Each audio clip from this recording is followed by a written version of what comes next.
Thokozani bogogo nabomkhulu. Makhosi amakhulu, makhosi amahle, manzini sengwayo. Uyabe ngathi gatsheni isibalukhulu magaduzela nomzamo umkhanye kude. Mbongo sentshangase bekikandamba. Moshosho ntsedimani. Hlophe. Good people, sanibonani dumelang. Thokozani camakwini. Please like and subscribe on my channel. Thank you so much for your support. Guys, I want to talk about ukuthi abantu bathanda ukuthi hamba ufunane nendoda, hamba uye empatini, hamba uyohlangana nabangani bakho uzomthola lo muntu okuthandayo. Wena awukwazi ukuthi uhamba ufuna namadoda, uhamba lala namadoda ungaqedi uthi wena usasemusha ufuna ukuphila isoft life, ufuna ukuthi kube indoda ezokhokhela ama-drinks ekunikeza imali ey'nwele kwenza inzipho. It's not right for your body, for your soul, for your ancestors.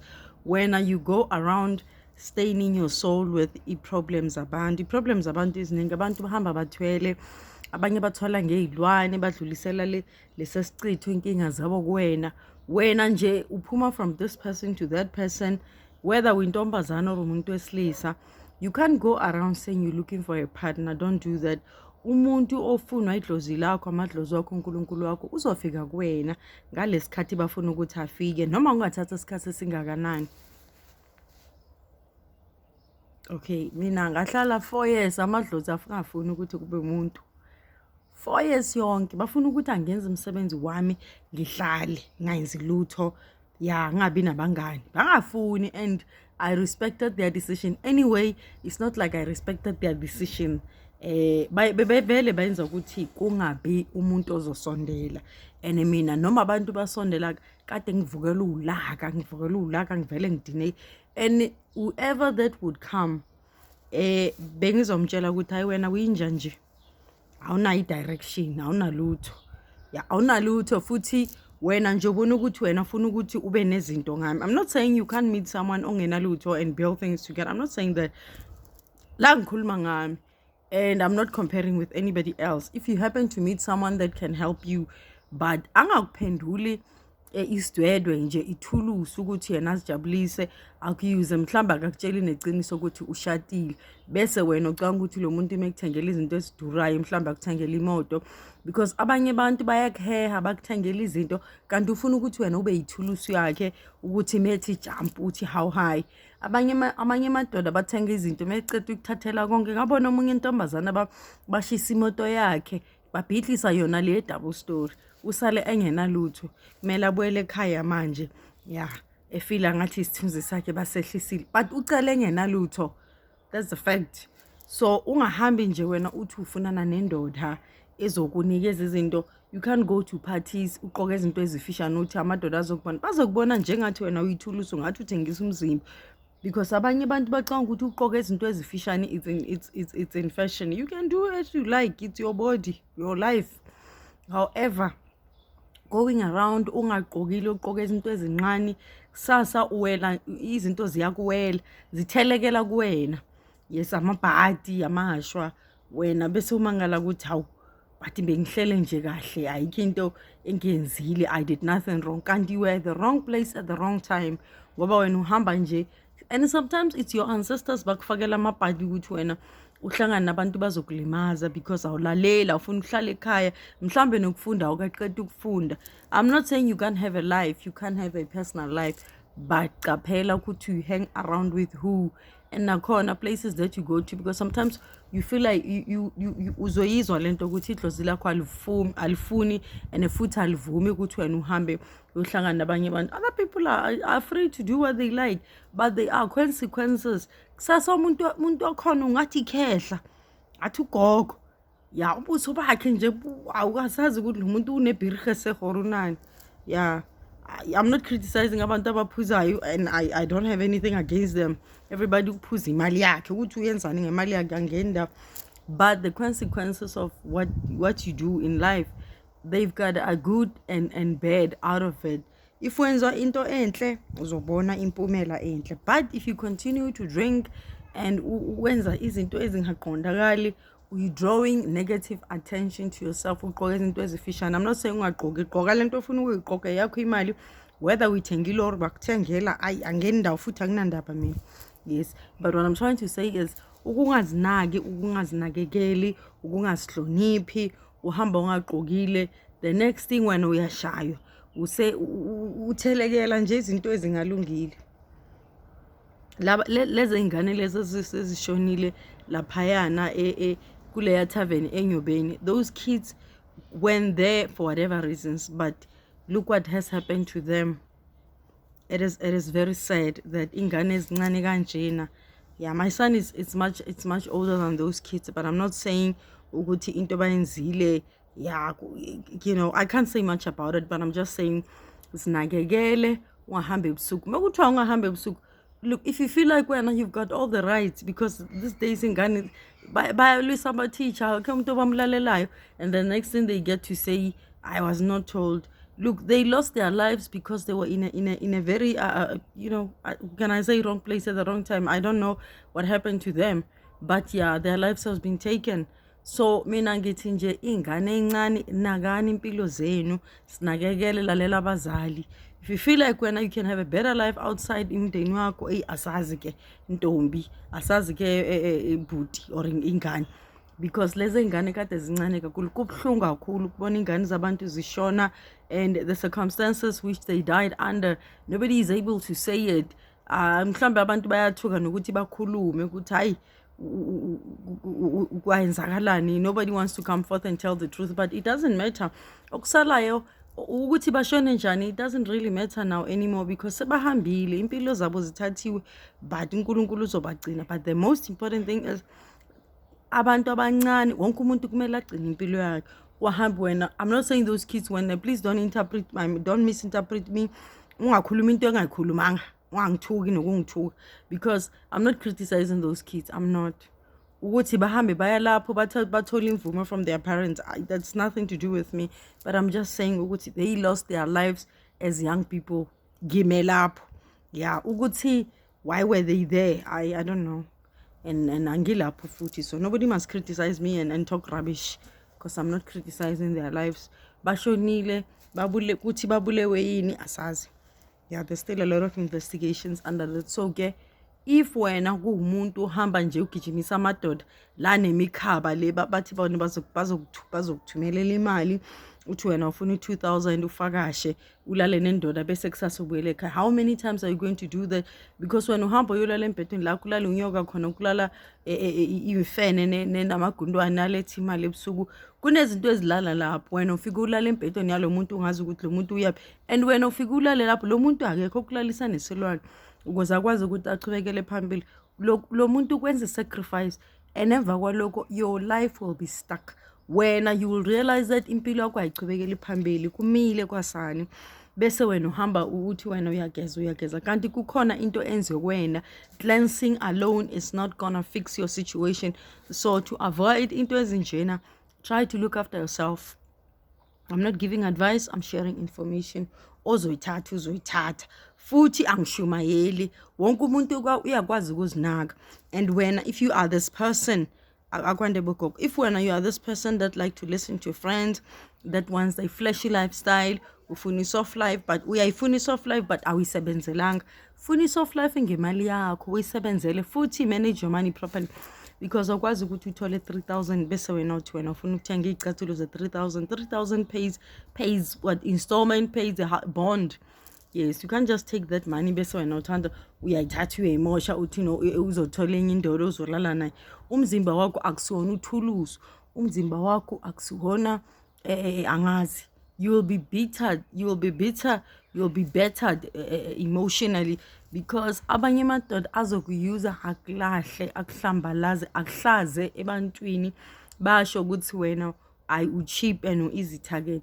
Because amanye amadoda into bayenzayo bayayikhuluma nje lezi zinto ku social media ukuthi hayi mina nginemali ngizobaheha, yingakho baningi mani ngacapheli bahamba babenzeze, ufika wena bakuthengele utshwala ongazi ukuthi lo tshwala kunani.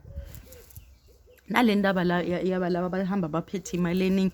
Why would a person carry so much money with them? I-bank ikhona. If umuntu yazi ukuthi unemali, why can't they put it in the bank account and swipe la bathenga khona? Kumele lo muntu ahambe aphethe cash so that anhehe nina ba weak. because amanye amantombazane bacanga ukuthi ukuvula amathanga iyona into ebalekile. Look, everybody was a young person at one point, but you have to look after yourself because of you won't see the damage with your life, with your posture, with how you look now. Yeah, wena ungazibona nje ukuthi uyellow bone umuhle uyakhanya uhot unomzimba oshisayo upelepele uyababa bazokutshela konke lokho nonsense bakutshela yonke rubbish leyo kanti bayakuyuza nje bafuna ukuthi nje balale nawe ebaqeda bayakuyuza bakuthwesa izinto and then bakudayisela umunye. Ya bakudayisela umunye bazi ukuthi wena uthanda imali bese umunye uyafika nje ahamba ngeemoto ezibizayo lezi amagama abhizayo lezi and then German made cars. Wena nje sobona imoto kuthiwa ngizokuphi 2000 uhamba ungaqokile. Yeah, ngoba these days akuqokiwe abantu bahamba nje bangaqokile amabhuluku aphansi.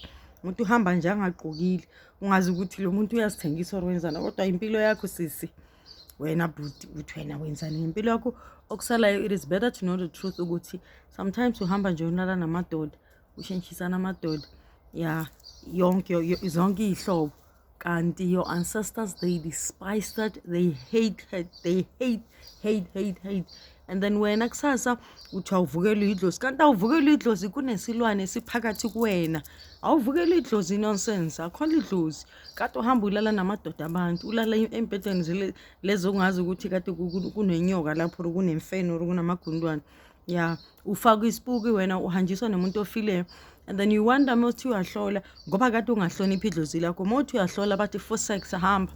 Yes, ungazina because other ancestors they become so pissed off when you have been told ukuthi khuzeka ngani yakithi khuzeka. Wena mothi uyahlola uyacoshwa uyathukwa ngoba your ancestors they've had it up to here and amadlozi wakho they will never babe nenhliziyo for wena if you don't listen to your parents. Wena kusasa uhlonipha akwazi ukuhlonipha abazali bakho kodwa umuntu wasestrateni ufika nge1000 akutshela ukuthi no ngizokugcwalisela 1000 kusasa ithinge kunikeze 300 enye ngizokufonela umngani wami akugcwalisele leyo mali. You don't know what's going to happen with your life. So kumele ndaba ezitha kumele uzinake njengengane encane kahle wonke umuntu. This is not only about ingane ezincane but these days the youth ayikhuzeki abalaleli abafuna ukungena isikolo wacanga ukuthi utshwala into ebalekile umuntu ucabanga ukuthi akwazi ukuthi athole Range Rover athole in. Look, I'm not saying you can't get those things but work hard to get them. Know the value of money, how to use it, nokuthi leyo mali leyo moto ibiza malini ukuze ukwazi ukuyibona nevalue yakhona. You can't just want to have izinto lezi ungazisebenzelanga. You won't see value in them because you think that wena iyona lendlela ekumele uphile ngayo iyona indlela ukuthi kumele uthole imali. You can't get free money from people. Nabo ikhona into bayifuna kuwena. They take your soul. You selling your soul to the devil. Baningi abantu abathengile izinto today they look asazi umuntu okhona ngathi gogo. Yeah, bese ukhulunywa kabi nje ngoba abasamboni abasamhloniphi abasamfuni bamthengisela amanye amadoda. This person ungena aphume la akalalela akekho umuntu omlalelayo because yena ucanga ukuthi uhlakaniphile kusasa akasazi. And then the next thing kusasa ukuthi lo muntu asimazi. Yeah, uthathiwe uye phesheya akasabuyi. Yeah, kubheda man.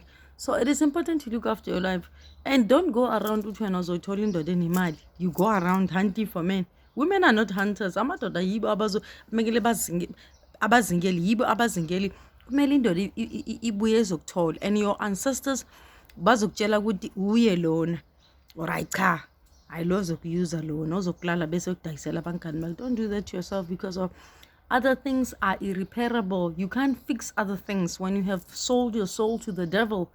When you have sold your soul to the highest bidder, uzostrugglisha. You will not be able to connect back with your ancestors because your ancestors can save you. uNkulunkulu siyamazi ukuthi ubaba wethu osezulwini siyakhuleka kuyena vela ncane sikhuleka kuyena uNkulunkulu kodwa asimboni. Amadlozi wethu in our bodies sibathwele sizelwe sibembethe lababantu. So they able to hear you immediately when you speak to them. But amadlozi athanda umuntu osiphathayo kahle ozinakayo ozihloniphayo because you're respecting the body ngoba bakhona emzimbeni wakho wena ubathwele, you existing in the physical realm, they are in the spirit realm. But if you don't listen to anybody else, wena uyazazi uyazitshela uyazincoma, yeah, wena yonke into, yeah, uyazi yonke into, ayikho into ongayazi, phambili kuzoba nzima kakhulu for wena. Kodwa you don't have to take my advice. I mean, I always say to people, you don't have to take my advice. You don't have to take any of my advices. I'm sharing information. Yes. Good when I was it's entirely up to you. Your life is in your hands, but it's important to be a better example to yourself, not to other people. You're not doing this for your parents. Awenzela amadlozi wakho, awenzela uNkulunkulu wakho, for yourself, because it's good to have a better life. Because if when you go around ungena uphume kusasa uhamba nabo somapolitiki business, kusasa uhamba nanobumbane, kusasa uyisibotho nje awusabukeki, ya uyijoke yasemndenini, wena usiza umphakathi wonke amadoda sebayakwazi ukuthi hayi lo sangena sadlula. It is such a sad thing to hear people talk about women like that, because of umuntu uzothi ayafana amantombazana amadoda ayafana, kanti ngendlela uziphatha ngakhona it doesn't matter ukuthi abantu bazokhuluma into enjani and bafaka that narrative against women or young women or beautiful women, or women that think they look beautiful. When even if they talk like that, that criticism will not affect you, because it's not about you. Basho laba kade benza zonke lezi zinto. Yes, now but they don't have the right to judge. However, abanye bantu think they can use women, so don't be part of the equation. Do not be a stats. Ungaweli kulaba bantu, because of abanye bantu, they do things because bahehwa ilabangani bakhe bayadayiswa bayathengisa ukuthi look, you'll have a better life, come nathi siya eDubai, siya eDurban, siya kuphi nendawo, siya Durban jula, bese wena utshola ukuthi uzothengela yonke into. You take your life, you put it in somebody else's hands. You trust them to a point where you feel like uhamba nabo the whole week. Ekhaya kini bathini ngawe, bathini. Thokoza gogo, ndaba ezitha amagema, msilikazi kaMashobane, Cabashi. What are your parents saying wena? Wena ukhuzeki, khanda lakho liqinile nje. Into ebuhlungu ukuthi yibo abazokhala futhi abazali bakho. So and don't think you are too smart. Wonke umuntu udlule lapho. Every person had to go through the teenagehood, the adulthood. Every single person. Akekho umuntu ongazi yena azange adlula jola izani. Yeah, at one point you have a life engafani nabanye abantu, but don't think when you are stupid, you're dumb, mhlamba ubukeki mongekho umuntu okushela. It's because ikhona into engavumi wena kumele ubone imehluko ukuthi hayi la hayi akusiyona indawo yami. Akwazi ukuthi wena uhamba ugijimana namadoda ukuthi wena ufuna imali, leyo mali ibuya kuphi? Imali yeyithwalo. Wena you are the sacrifice. If wena uthola nje kune 5,000 or 60,000 lapho ukuthi thatha, you can't take imali ongazi ukuthi ibuya kuphi. If wena unomuntu ophila naye akunikeza leyo mali ekujwayezile futhi, lo muntu akakukhumbuza ukuthi ngakusiza vele, yeah, wawungena lutho. If it comes to that, it means that person was using you. But if you happen to meet someone that is able to give you money and not remind you your poverty, ukuthi ubuya endaweni ehluphekile kakhulu, yeah, if a person reminds you of where you come from, it means that person is using you. Run away, run for your life. But if it's a person okusizayo and angakukhumbuza ukuthi wena ukuthola unjani, that person is fine. Lo muntu angakukhumbuza ukuthi ngikunikeze 1,000 musizolo, okay, that person must makakunikeze imali, makube choice yakhe. If awucelanga, don't make it a habit of asking people for money, because you render yourself very much vulnerable, because of abanye bantu balinde ukuthi cha lo akafike lana acela imali simdayisela ingane zabantu zihamba zinyamala lezi ngatholakala. I'm not saying women that go missing, it is their fault. People ningizwe kahle, ningafuni, angifuni umuntu azongibhedela mina angitshela nonsense, azonginyela ngitshela ukuthi mina ngithe labantu ababathathayo abashonile it's their fault. No, please. Angivamisi ukuthi ngithukane, kodwa idlozi lami lithi khuluma kanjalo ukuthi ungabi nomuntu, whether you speaking from wherever, ungacali leyo, because that's not what I'm saying. Abantu abashonile, amantombazana abashonile abavela kumabona kuthi, it is not their fault. Whatever that has happened to them, I'm not blaming them, but I'm saying don't be part of the stats. Yeah, zinake uhlale ekhaya ufunde. Yes, yenza noma yini ngempilo yakho, but don't go selling your soul to the devil wena ubosodayiselwa amadoda. Kusasa awusazi ukuthi wena uqhamuka kuphi, ubuya ngamatekisi la uzichamele kwenzani, because abantu they take videos these days bafaka ku-YouTube, ku-Facebook, and the next thing everybody can see ukuthi hayi lo kade muhle kakhulu. And once you damage the thing in you, once lento isithunzi sakho usehlisa usibulala, khohlwa ya ngeke wonke umuntu usobeyazi ukuthi hayi lo ayisamazi lo uyasidayisa, udayisa umzimba, udayisa ngomzimba lo. Once you've lost that, you can never get back your dignity again, never. Isithunzi sakho salahleka khohlwa. So mina ngiyasho nje ukuthi abantu kumele bazinake, kodwa mina nginike advice, angishumayezi futhi. Wonke umuntu une-responsibility yokuthatha impilo yakhe, because once a person ethatha impahla, athenga impahla ezincane angagcoki ibhluku epenti, ahambe estradweni akhipha amabele ngaphandle alandelela amadoda, they no longer looking for that. Bafuna umuntu intombazane ehlakaniphile ekwazi ukuzisebenzela yenza imali. Uzohamba nje uvula amathanga, amadlozi ayakwata ngoba abantu abaningi abafuna ukukhuzwa. Iy'ngane these days abafuna ukukhuza, abakhuzeki. Umuntu akakhuzeki nasesikolweni nasekhaya, nobody akakwazi ukuthi alalele no one. Uzitshela ukuthi uhlakaniphile ngoba ucanga ukuthi yena ukhulile akwazi ukuthi ageze, acobise i-lipstick, aqokele iy'nwele zama-plastic zamahashi. Nonsense. Umuntu ongakhuzeki uhlangabezana ney'nkinga eziningi kakhulu, uzidonsela nje inkinga, amashwa, because awufuna ukulalela abazali bakho. NaseBhayibhelini yasho ukuthi lalela umzali wakho so that insuku zakho zande. But if you don't listen to your parents, bese wena uhamba ucanga ukuthi wena uhlakaniphile, uyakwazi ukuthi uphile nabanye abantu, izokuhlula naleyo mpilo, because even ancestors will never bless into ozoyicela kubona, because uhlulekile kumaneja your own life. Ancestors bafuna umuntu ozithandayo, ozihloniphayo, ogezayo, bamuhle nje ubukeke. They like a person, they love a person that tries their best to look after themselves and ukuhlonipha lo mzimba wakho lo, because your body is only what you have. If awukwazi uhluleka ukunaka lo mzimba wakho, kusasa nje wena uphenduke enye into, and other things you can't repair them. Yeah, irreplaceable. You can't replace your soul when you have that's been sold to the highest bidder. You can't. So it is important to look after yourself. But if we're not uthanda amaphathi, uthanda ukuhamba namadoda amakhehla, bakunikeza imali, impilo yakho leyo kusasa ke uzoyibona impumela, ngoba la siyatshala, uzoyithola, uzovuna lento kade uyitshala. Angikhuzi, angicwayisi, ngiyakhuluma nje into ezenzakalayo. Wonke umuntu une-responsibility impilo yakhe. Akwande Thokozani.